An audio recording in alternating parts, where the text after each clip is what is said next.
Nomor satu memang yang mesti dipersoalkan adalah tes wawasan kebangsaan itu sebetulnya landasannya apa. Yang kedua proses tesnya sendiri, materinya gitu ya. Sampai pada akhirnya motifnya gitu. Iya. Ternyata motifnya untuk memutus orang-orang yang sekarang makin terbuka bahwa di antara 75 orang itu adalah orang-orang yang sedang menangani kasus-kasus besar gitu. Waduh. Saya kira di KPK ada 3 kelompok sekarang. Yang satu kelompok-kelompok yang masih idealis tadi, yang dengan cara apapun diberlakukan kayak pun terus saja gitu. Yang kedua adalah orang-orang yang masuk atau dimasukin untuk melemahkan gitu. Nah, Ini orang yang mungkin masuk atau dimasukkan untuk membuat kredibilitas KPK itu remuk gitu ya. waduh.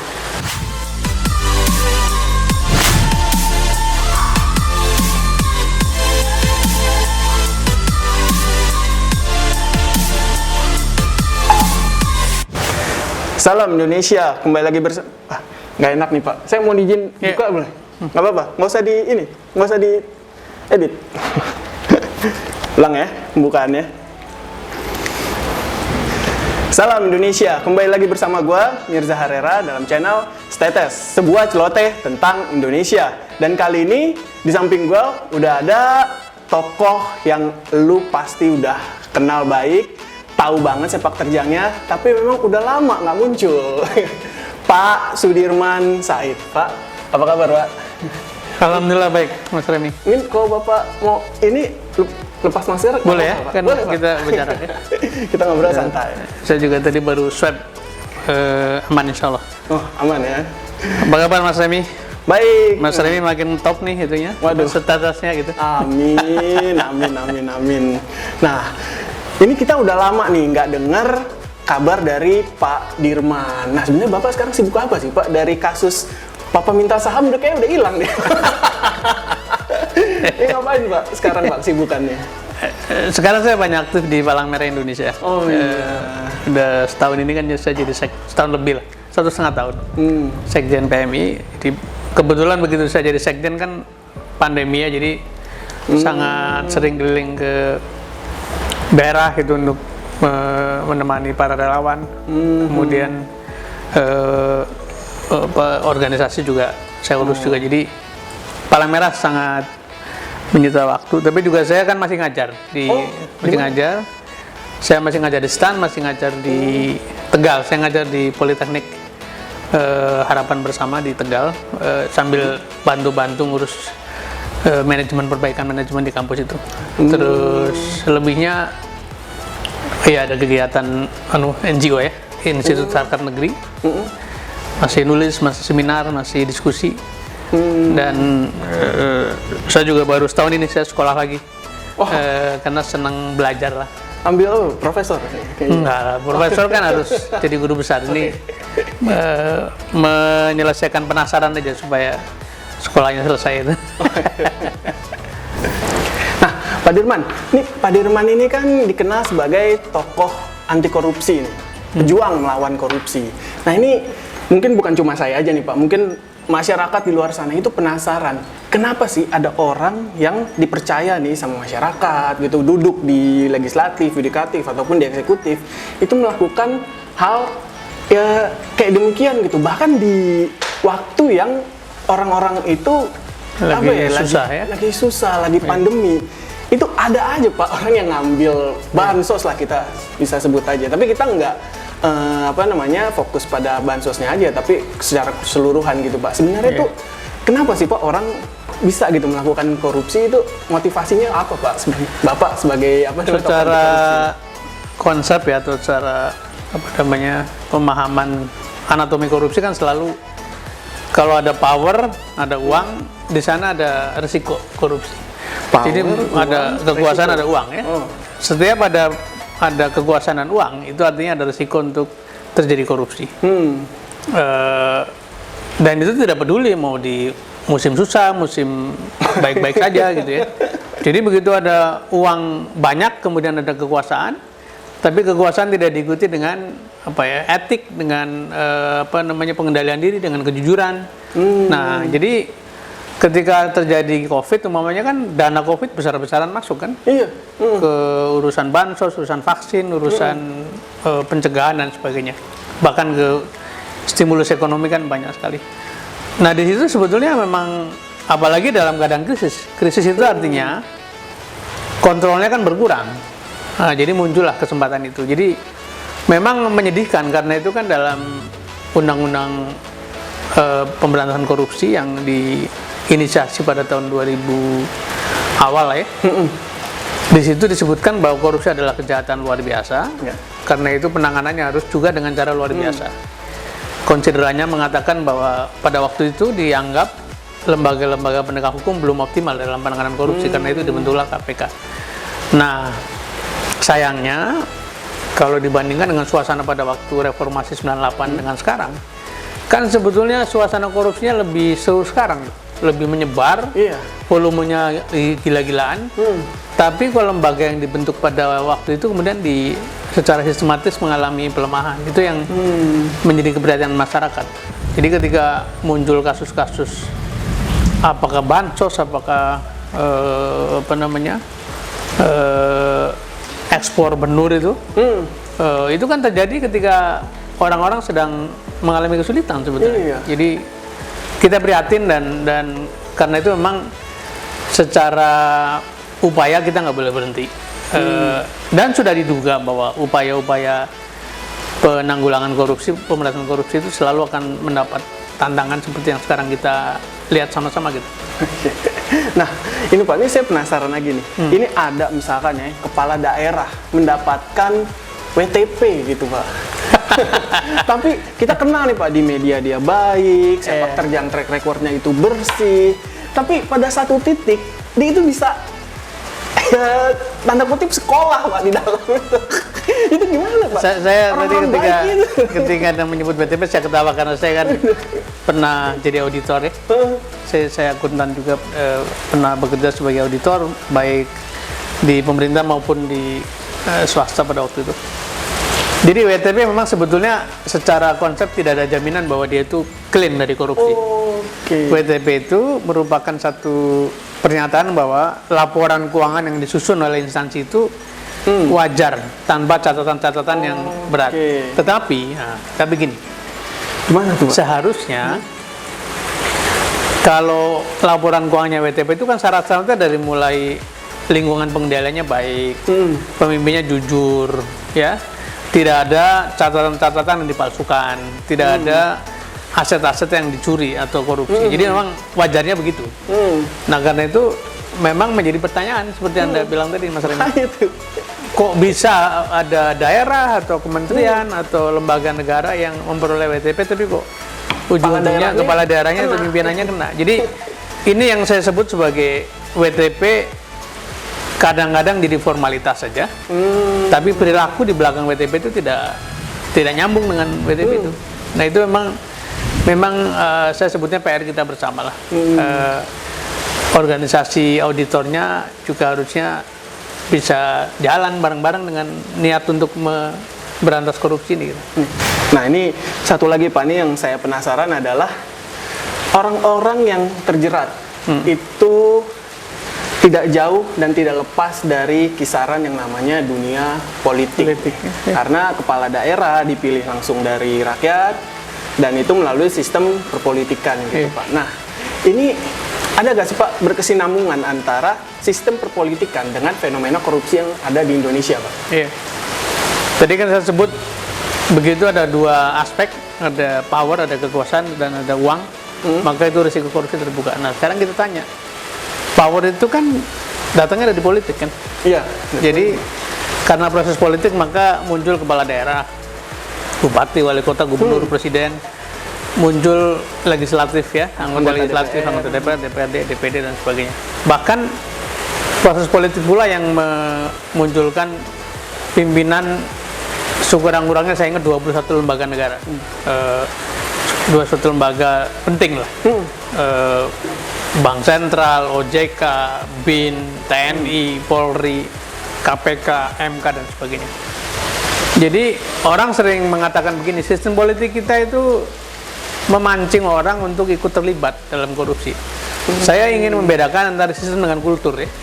Kalau sistem itu kan isinya adalah aturan main, kemudian manusia-manusia di situ, kemudian bisnis proses atau SOP, aturan-aturan, regulasi dan sebagainya gitu. Nah, kalau kultur itu lebih kepada perilaku orang. Terutama kultur itu diinisiasi oleh perilaku pemimpin.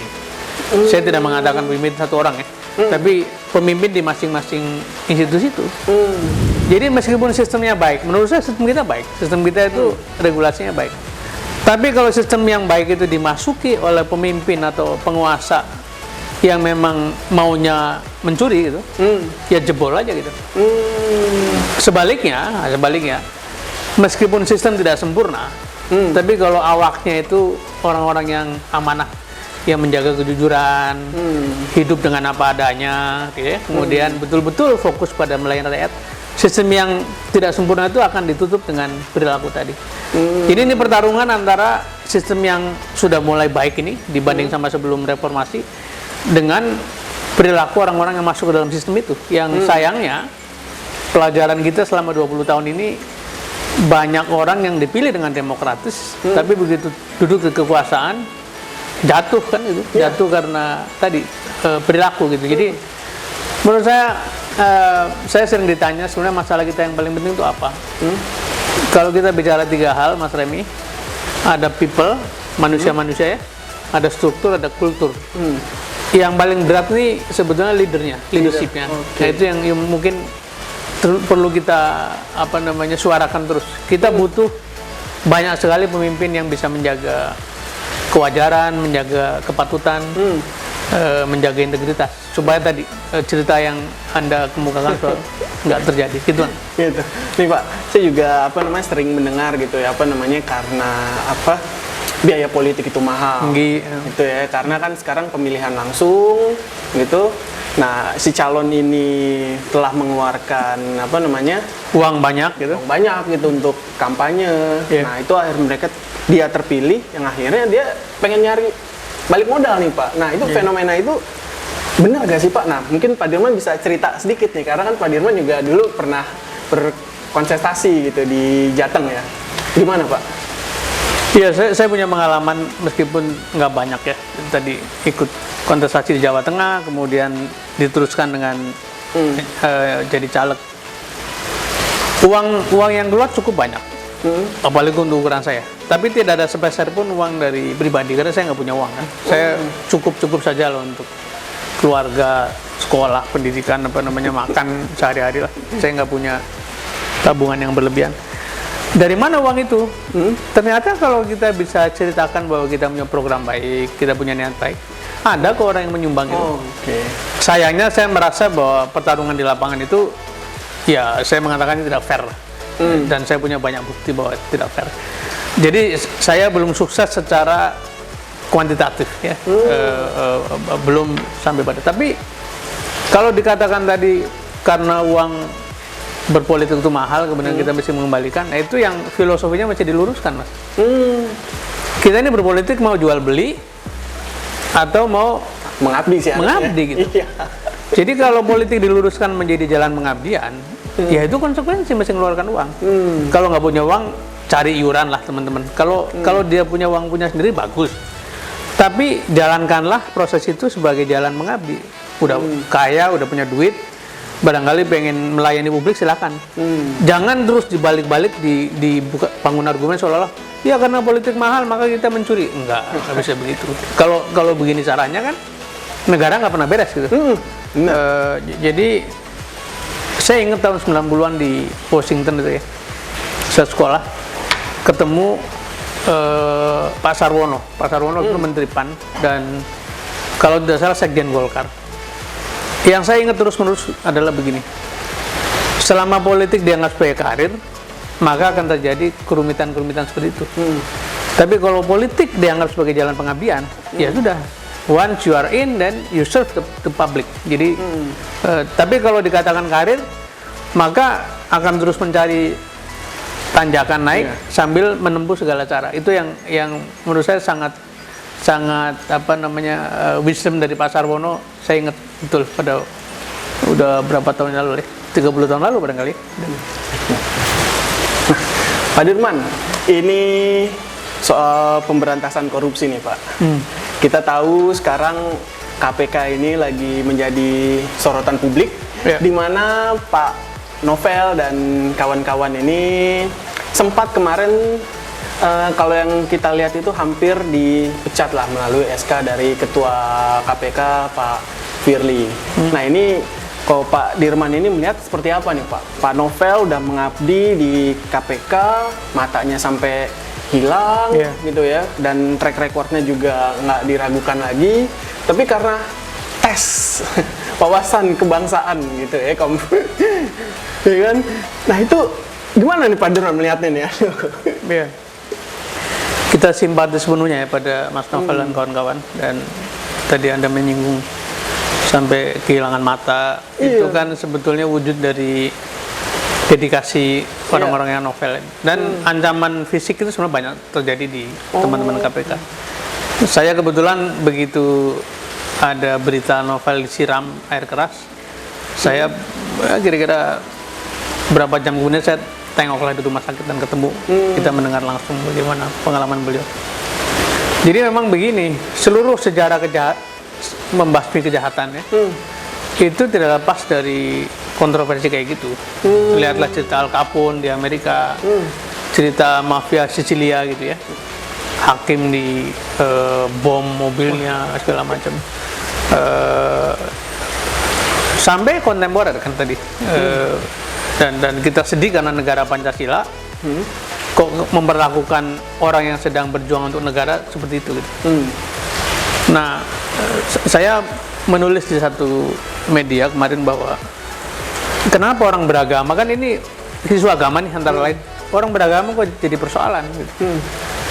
Padahal Pancasila kita mengatakan sila pertama adalah ketuhanan yang Maha Esa. Itu artinya semua orang Indonesia kalau mengaku berpancasila adalah harus menjalankan agamanya gitu, dengan cara masing-masing. Dan kita tidak boleh, misalnya Anda kebetulan NU, saya Muhammadiyah atau sebaliknya, saya tidak boleh komentar atas apa yang Anda lakukan, apalagi lain agama, karena kita nggak tahu agama orang lain itu seperti apa. Jadi nomor satu memang yang mesti dipersoalkan adalah tes wawasan kebangsaan itu sebetulnya landasannya apa.